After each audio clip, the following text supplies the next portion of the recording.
divide 312 by 5 in a long division method.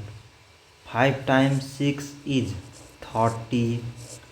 On subtracting we get 1.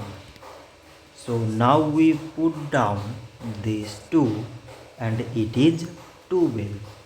5 times 2 is 10. On subtracting we get 2.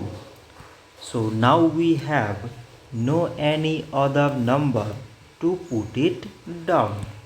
So we take here decimal, so that we put 0. So it is 20 and 5 times 4 is 20. On subtracting we get 0. So 312 divided by 5 is 62.4. So this much for today and thanks for watching.